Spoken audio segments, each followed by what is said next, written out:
حدیث پاک میں آتا ہے اگر تم اللہ پر توکل کرو جیسا کہ توکل کرنے کا حق ہے. Subscribe to my channel Noor Hidayah for amazing content. Don't forget to like, share and hit the bell icon for updates. Thank you. اللہ تمہیں ایسے روزی دے گا جیسے پرندوں کو روزی دیتا ہے. کبھی امیجن کیا آپ نے پرندوں کو روزی کیسے ملتی؟ یہ حدیث میں ایسی اچھا ہو سکتا ہے انسانوں کے بارے میں فرمایا جاتا، نبی پاک فرما دیتے، جانوروں کے بارے میں فرما دے، پرندوں کے بارے میں کیوں فرمایا؟ سبحان اللہ. آپ کو دنیا میں پتہ ہے پرندے کتنے ہیں؟ ایک کیلکولیشن کے مطابق اس دنیا میں جتنے جانور ہوتے ہیں نا وہ انسانوں کا ملٹیپلائی بائی 10 ہوتے ہیں.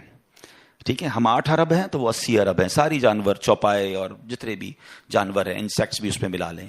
لیکن فرمایا پرندے اس کا ملٹیپلائی بائی 10 ہوتے ہیں. اٹ مینس اس دنیا میں اپروکسیمیٹلی 800 ارب پرندے ہیں. ٹھیک ہے، 800 ارب پرندے روز کہاں سے کھاتے ہیں؟ کوئی سپلائی لائن کو جا کے ان کو درختوں پہ پہنچاتا ہے. کسی گھونسلے میں کوئی آپ نے کبڈ دیکھی، کسی گھونسلے میں آپ نے کوئی سٹاک دیکھا کہ جناب یہ کل کا چارہ ہے، یہ رات کا چارہ ہے، میرے چھوٹے چھوٹے بچے ہیں اس کے لیے چارہ ہے. Nothing else. ہر پرندہ 800 ارب پرندے اپروکسیمیٹلی روز صبح فجر کے بعد بھوکے نکلتے ہیں، اور جب شام اپنے گھونسلے میں آتے ہیں تو سب کا پیٹ بھرا ہوا ہوتا ہے. سب کو کون کھلا رہا ہے؟ کوئی تو ہے جو نظام ہستی چلا رہا ہے. میرا خدا ہے. ایمان لاؤ نا، توکل کرو. جب پرندوں کو 800 ارب پرندوں کو روزی دے سکتا ہے، ارے میں اور آپ اشرف المخلوقات ہیں، میں ٹینشن ہی نہیں ختم ہو رہی کال کرو تھی نو ہے، سال بعد کیا ہوگا، بچی کی شادی کیسے ہوگی، میرے کاروبار کا کیا ہوگا، ارے مارکیٹ ڈاؤن ہو رہی ہے، ڈالر اوپر ڈالر نیچے، اسی ٹینشن میں مر گئے. یار جو رب چونٹی کو کن اور ہاتھی کو من دے سکتا ہے وہ اس نے مجھ سے بھی وعدہ کیا ہے. سیکھو نا حضرت ابراہیم سے. کاش یہ توکل نصیب ہو جائے. تھوڑی ایج اور بڑھتی ہے. آپ نے ایک بار ایک بڑا کمال کا منظر دیکھا کہ ایک بندے کو سمندر میں اس کی ہلاکت ہو گئی، سمندر میں وہ ڈوب کے مر گیا. مچھلیوں نے کھایا اس کی باڈی کو، تھوڑی دیر بعد اس کی لاش سمندر کے کنارے پہ آئی، تو پھر جانوروں نے کھایا. اس کے بعد دیکھا کہ پرندے آئے، پرندوں نے بھی اس کی باڈی سے کھایا. آپ کے ذہن میں خیال آیا کہ یا اللہ یہ بندے کو قیامت کے دن تو کیسے اٹھائے گا؟ ایمان تو تھا مگر اس کی باڈی کے اجزاء تو 3 الگ الگ مخلوقات کھا گئی، اور قیامت کے دن یہ واپس کھڑا ہونا ہے اس نے. تو سبحان اللہ. آپ نے اللہ سے کہا وَإِذْ قَالَ إِبْرَاهِيمُ. پھر یہ دیکھیں حضرت ابراہیم کا یہ واقعہ بھی قرآن میں موجود 3 پارے میں سورہ بقرہ. آپ کہتے ہیں وَإِذْ قَالَ إِبْرَاهِيمُ رَبِّ أَرِنِي كَيْفَ تُحْيِي الْمَوْتَى. اے اللہ، حضرت ابراہیم نے عرض کی کہ اے میرے رب مجھے دکھا دے تو مردے کیسے زندہ کرے گا.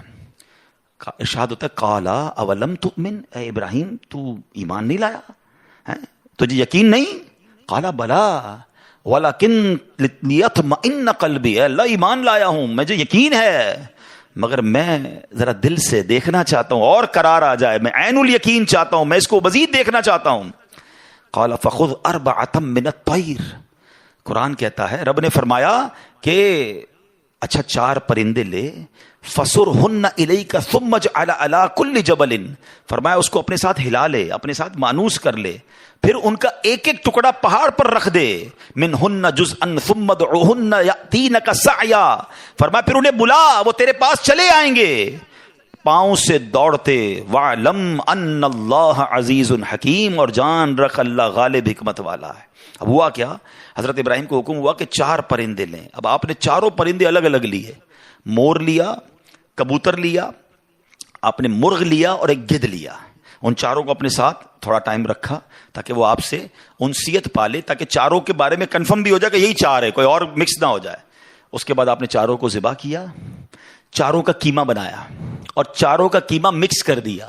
4 کا الگ الگ نہیں، 4 کا ٹوٹل مکس کر دیا، اور اس کے چھوٹے چھوٹے پیس سمجھ لیں 4 پہاڑ پر رکھ دیے، الگ الگ پہاڑوں پر. اور 4 کی جو چہرے تھے یعنی ان کی کھوپڑیاں تھیں وہ اپنے پاس رکھی. اس کا قیمہ نہیں بنایا، یعنی ان کے سر آپ کے پاس ہیں 4 پرندے کے، 4 کا مکس قیمہ ہو چکا ہے، اور 4 الگ الگ پہاڑ پر رکھ دیے. قرآن نے کیا کہا تو انہیں پکارو. اب یہ بھی ذرا میں آگے آ کے بتاؤں گا اس ایک خوبصورت آیت کے اس جز سے کیا سیکھنے کو مل رہا ہے. قرآن نے کیا کہا کہ انہیں پکارو. تو آپ نے کہا یا ایھا الدیک، اے مرغ، یا ایتھا الحمامہ، اے کبوتر، یا ایھا النسر، اے گدھ، یا ایھا الطاؤس، اے مور.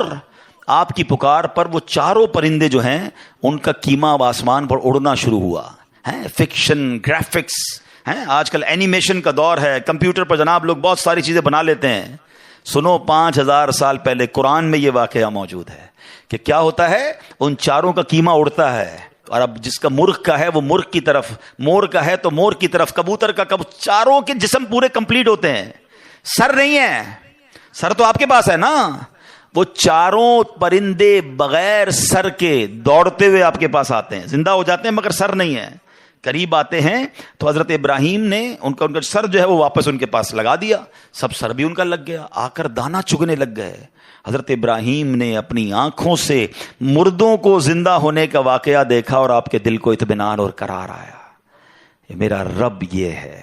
کیسے ہیں کہتے ہیں کسی کو شیر کھا جائے، کسی کو مچھلی کھا جائے، کسی کی سمندر میں موت آ جائے، معاذ اللہ کسی کے پرخچے اڑ جائیں، کوئی آگ میں راکھ ہو جائے، میرا رب چاہے تو سب کو دوبارہ جسم، ان کی تمام باڈی کو پھر کریٹ کرے گا اور وہ قیامت کے دن جمع ہوں گے. حضرت ابراہیم نے یہ اپنی آنکھوں سے دیکھا.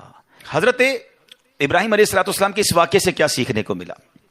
پہلی بات، میرے رب کی قدرت کیسی ہے، ان اللہ علی کل شیء قدیر. ٹھیک ہے. دوسری بات، علماء کہتے ہیں، صوفیانہ تفسیر اس کی لکھی گئی کہ 4 پرندے کیوں لیے گئے، کبوتر، مور، گدھ اور چوتھا مرغ. فرمایا ان چاروں کی نا ایک بری خصلت ہے. مرغ ہے اس کے اندر شہوت بہت ہے. جو کبوتر ہے اس کو اپنی اڑان پر بڑا ناز ہے، بڑا تکبر ہے، بہت اونچا اڑتا ہے. فرمایا گدھ جو ہے اس کا کیا پرابلم ہے، گدھ کے بارے میں فرمایا کہ وہ لالچی بہت ہے.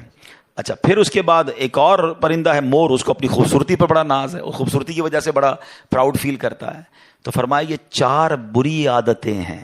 اس کو ذبح کر کے یہ پیغام دیا گیا کہ اگر تم بھی اپنی اونچی اڑان، اپنے اونچے مرتبوں، اپنے اونچے مقام کا تکبر چھوڑ دو، اپنی خوبصورتی پر گھمنڈ کرنا چھوڑ دو، ہوس اور شہوت کے بعد اپنے آپ کو بچا لو، لالچ کر کے دنیا کے بال کے پیچھے بیڑا غرق اپنا نہ کرو، اگر ان عادتوں کو ذبح کر دو تو اللہ آج بھی تمہارے دل کو زندہ فرما دے گا. ان کو زندہ کیا نا، فرمایا ان عادتوں کو ختم کرو، رب تمہارے دل کو زندہ فرمائے گا اور اس میں نور داخل فرما دے گا. اور علماء نے اس کی صوفیانہ تفسیر یہ لکھی. اور اب ایک اور عقیدے کی بات بھی، کنفیوژن پھیلانے والے بہت کنفیوژن پھیلاتے ہیں. میں تو قرآن سے آج آپ سے بات کر رہا ہوں نا. اللہ نے کیا کہا کہ انہیں پکارو. وہ تو دنیا میں نہیں تھے پرندے، مر چکے تھے، کیما بن چکا ہے. کیما بنے ہوئے پرندوں کو رب کہہ رہا ہے پکارو. حضرت ابراہیم نے کیسے پکارا، یا ایھا الدیک، یا ایتھا الحمامہ.